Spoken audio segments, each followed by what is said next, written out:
What? The purple guy is actually... Is that actually confirmed?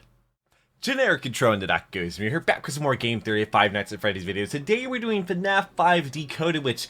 Is that the sister location? I'm guessing it's the sister location. I know literally nothing about the sister location. I have never seen Five Nights at Freddy's 5 gameplay or anything about the story, so this is going to be my very first experience seeing Five Nights at Freddy or the sister location, and this is apparently when things get really crazy for the game theory. You all showed so much support for this entire series in general. Still have not run into any copyright issues, thank God. You want to check out my reaction to the last video, which was the first 20 minutes of the 2-hour-long video that turned into a live stream afterwards. I'll leave it right up there, also linked down below in the description. You want to check that out. I've only ever played the first Five Nights at Freddy's game. There's 2 videos on my channel of me playing that game if you want to see me getting scared. I actually got scared today in a jump scare playing Bioshock Infinite. That should have went live on the gaming channel yesterday. That was absolutely terrifying. This thing down here, I absolutely hate that, and I really don't like the thing that's on the left side of the thumbnail. The puppet, yeah, the puppet's whatever. Also, people think I'm afraid of clowns. Absolutely not. So, that thing's freaky. I don't like that. Shout out to the patrons. They can do it today early. Allow me to not have a paywall channel. Couldn't do this without them. I read every single one of your comments. Leave them down below. I'll be live streaming today at 5 p.m. my Pokemon Platinum Nuzlocke, and I caught my very first shiny ever in my entire life of playing Pokemon. I've never seen a shiny Pokemon. I caught my first one last week in a Nuzlocke, no less. So that is really awesome. Definitely join for that. I'm always reading chat. But let's go ahead and jump into it. The sister location. Alright, I know nothing about Five Nights at Freddy's 5, the sister location or anything. Let's solve the secrets of there was never just one. Location I hate that. I hate that. Let's wait before the game comes out. That's freaky. That's freaky.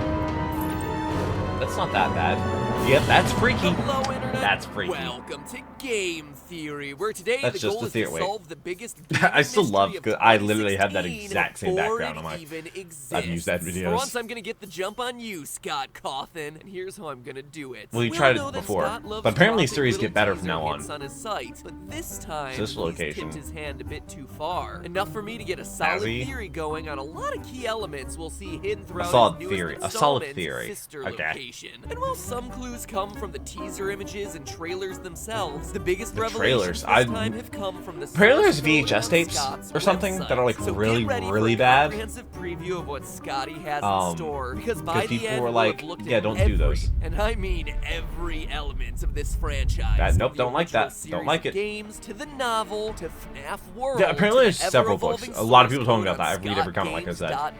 In our attempt also, like 70% of you are not subscribed. The next trip to Freddy's. Now, Scott hiding hints in the coding of his site is nothing new. It was the source code that started the whole Bite of 83 versus 87 debate back during FNAF 4. But this time, it's a bit more than just a mere hint of what's to come. It is 18 million views. Oh my god. So let's take this line by line. This first big chunk at the beginning starts off like a collection of letters and punctuation, but upon do they ever actually mention like Matt Patton videos? Numbering patterns and letter combinations representing days of the week. When pieced Monday, together, Tuesday, it becomes Wednesday, a Thursday, schedule Friday, Saturday, looking Sunday. like this, listing out the days when certain animatronics are Booked. either available, booked, needed for a private party, or matched. Yo, in maintenance or needed for a matinee show. So what's the 2 privates for? It's also worth mentioning that 4 Baby animatronics and are specifically called out Ballora? here. BBY for Baby, BAL for Ballora, and FTF for both Funtime Freddy and Funtime Foxy. Now, for those of you who don't follow every scrap of information about these games, let me explain. Reddit discovered that Scott had gone and copyrighted various names, presumably for these new animatronics. And here, we see it being confirmed. More on some of these Foxy guys in the a minute. Pirate. The thing I want to call out first is that there's clearly a 5th animatronic in this schedule.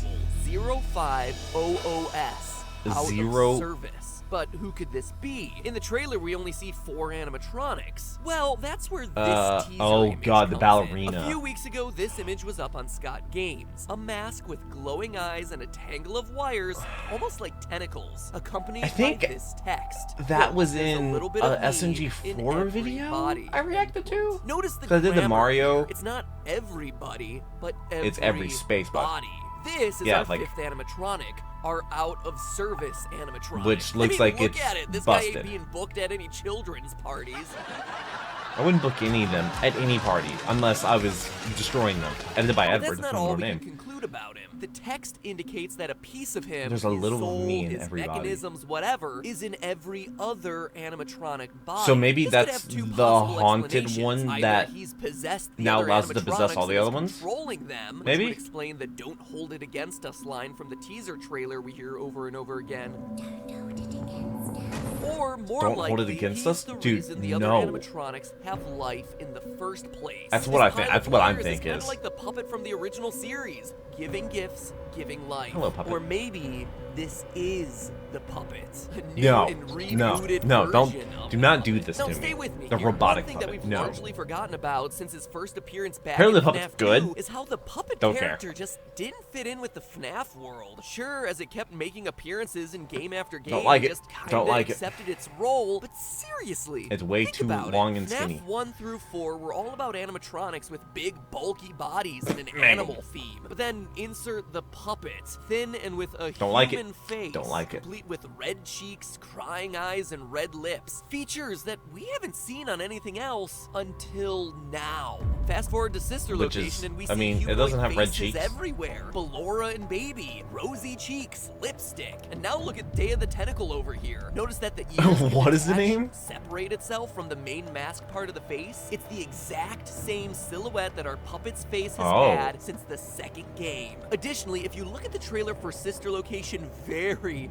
very closely, you discover what may be a very cool Easter egg. In the reflection of Funtime Foxy's cheek, we see something. For all the other with a red eye, it's a part of their body. For Ballora the ballerina, we see the reverse of her arm and earrings. For Baby, it's her finger and bow. But dude, Foxy we here actually is did this. Something that has a bright red dot. Yeah, a mask. Colored streaks, aka a bright red cheek and two streaming tear tracks. Okay, I definitely it's like that can time we covered believe reflection mapping to find Super Smash Brothers hidden location. Could that be the puppet's face reflection mapped onto the model of Foxy's skull? Regardless, though, if you ask me, we haven't seen the last of the puppet Easter egg in the reflection and based on of the trailer or the characters in the trailer for one scene. Finally be giving us the origin story we've long been waiting for. Now, hopping back to the source code, the next section shows us that there seems to be 3 file directories for various clients. The first is for a place called Chica's Party World, the second for private birthday parties, and the third for CRMN Institute. I can only assume Carmen Institute or I was thinking criminal. Institute. Yeah, I was thinking criminal. This starts to tell us a lot about the setting and universe of Sister I don't like Location. your face. First, I don't like your face. Speculated that the industrial feeling setting shown during the trailer for the game is that it's like a criminal. Robots. I think we can get a bit more specific. Considering the availability schedule that we just covered and the client folders with various needs for birthday party supplies, it feels like this new setting will be a storage facility and distribution center for the animatronics, responsible for shipping them out to various gigs across the Fazbear locations. The reference to Chica's Party World builds out the lore of the universe, showing another spin-off location to the restaurants, but I don't like also that. Why is that flashing? Just that, a reference, a fun Easter egg, referencing the one animatronic who won't be appearing in this new game. So far, we've seen versions of why Freddy, do you look Foxy, like that? and a Stop Bonnie it. hand puppet, but Chica has been noticeably absent. And honestly, I think it's gonna remain that way. For some reason, it just feels like she doesn't fit in this new world. And so the mention of Chica's Party World is a fun wink and a nod to a character that will be sorely missed. But to me, of all this section, the most crucial client is the last one, the CRMN Institute. I think it's criminal. Notice when you look at it that it has a subfolder called Project. This to me is incredibly important. They're like maybe testing on criminals. Maybe that's why they had because remember they talked about they could like wrong. I went to an internet archive where they could database recognize and dug through like the source pedophiles code and of all the past those people, teaser images from all of Scott's past games, only to find that his labeling system has been very consistent. So his maybe FNAF World they images would were all labeled FNAF kidnap them to test on them? JPEG. Images about the book were labeled FNAF the Novel.jpg. Which is a lot of FNAF them. 4 teasers shared the titling of simply 4.jpg. The fact that Sister Location's images are all labeled Project and that there's a client directory hinting at some mysterious institute and a secret project going on there says to me that if we're not headed to a distribution center, then we're going to a place where these guys are getting experimented on. Maybe it's just a laboratory. Which ties in with the trailer quote of These guys are being So they put souls in them? A project at some mysterious institute, and you can bet that they're not happy about it.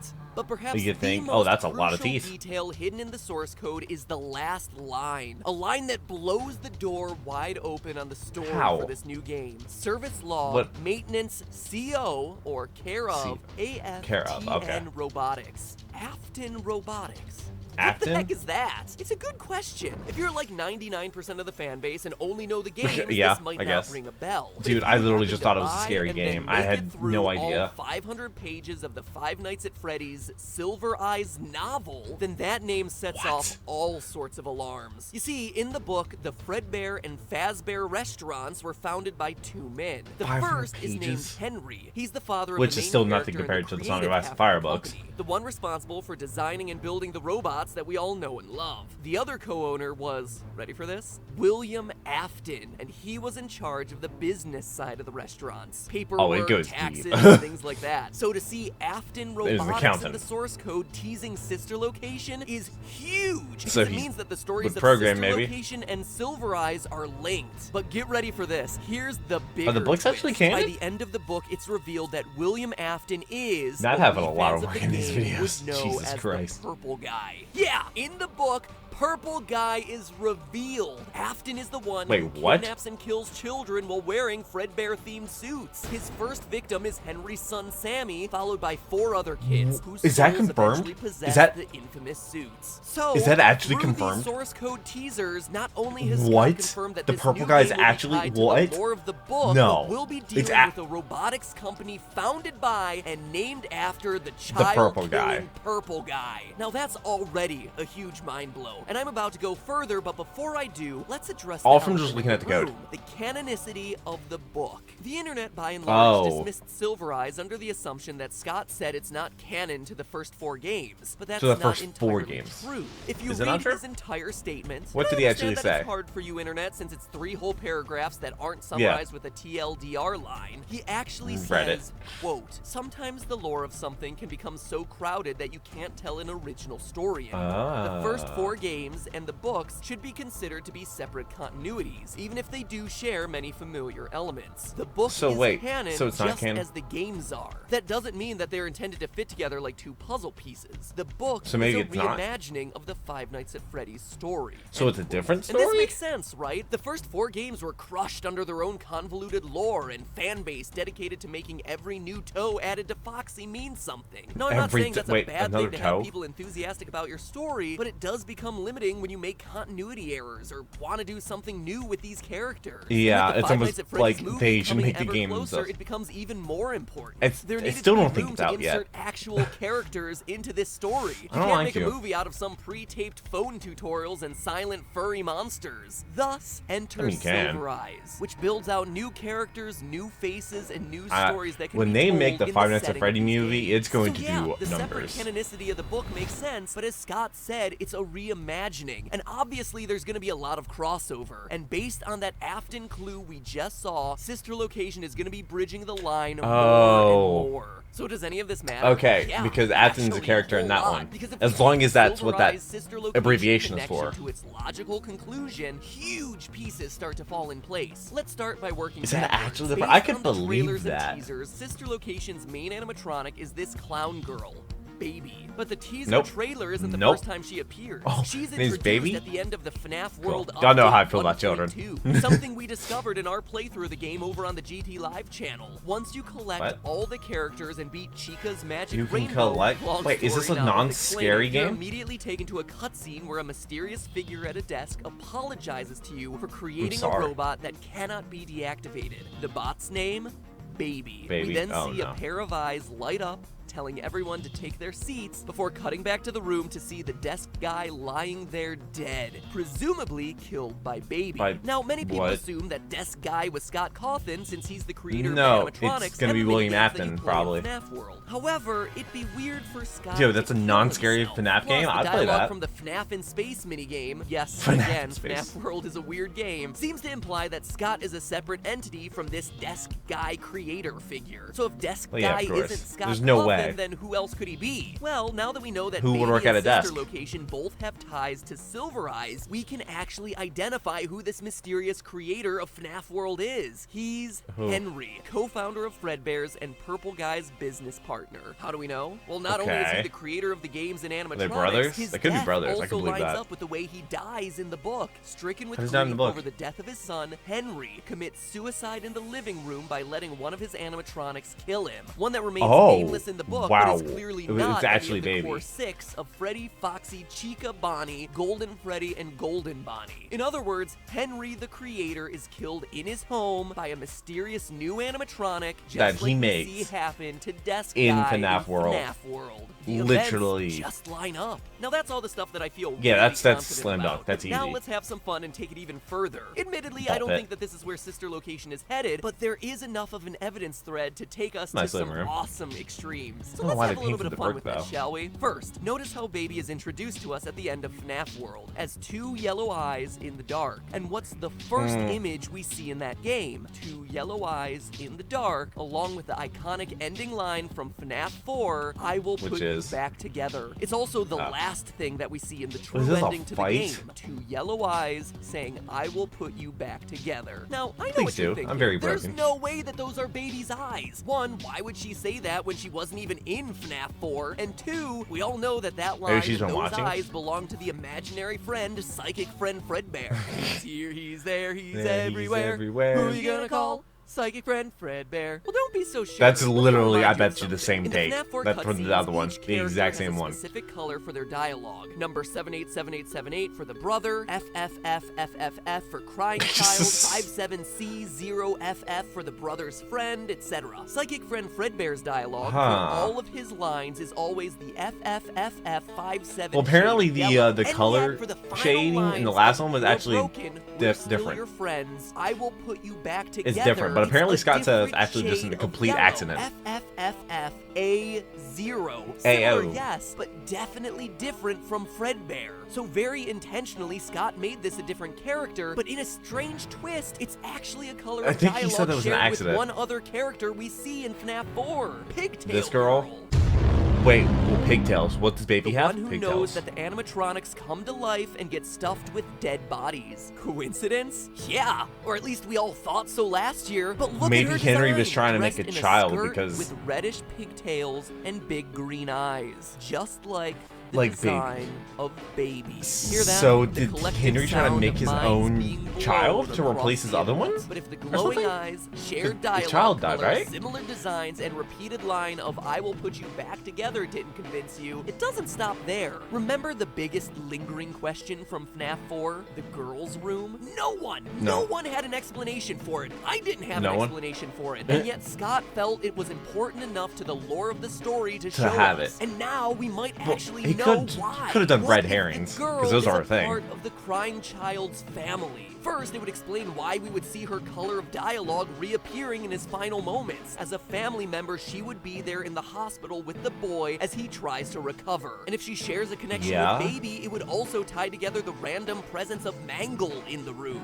One of the other key what if the crying child is Henry's son? Trailer is Funtime Foxy, which we can confidently say is an intact model of what will eventually become Mangle. Again, we're looking at the major details. Yes, some things may or may not. I hate how their faces Notice the lipstick, the red cheeks, and painted fingernails on Funtime Foxy, all of which reappear on Mangle. So in the 2 games, we would have Baby and Foxy linked. Is it a stretch? Absolutely. But then again, this is Scott we're talking about. To me, though, the coolest part about this connection would be in the name of the game. This whole time, we've been assuming that Sister Location was referencing. So one is like the brother's demons, and this one's the sister's demons, maybe. Center for the robots. But if the pigtail girl's soul is trapped in Baby, and she was indeed the sibling of Crying Child, the phrase Sister Location takes on a whole new meaning. This is her. Oh, this is spicy.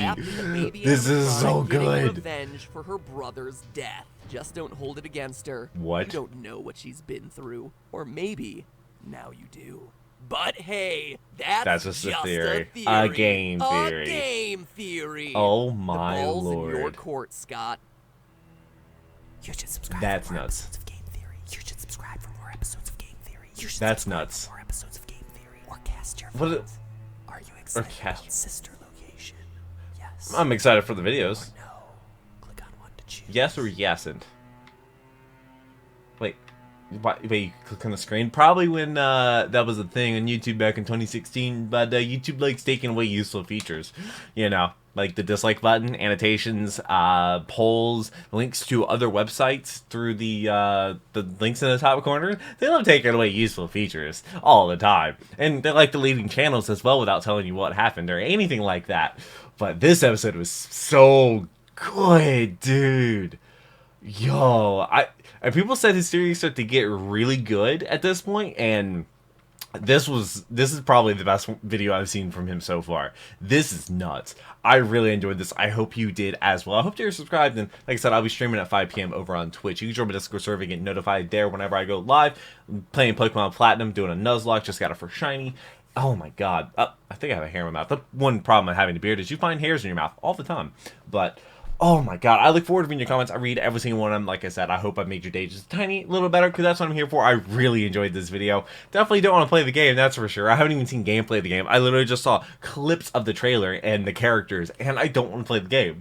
But I hope you have a wonderful rest of the day. Thank you so much for watching and giving the video a chance. But until next video, take care, and cue the music.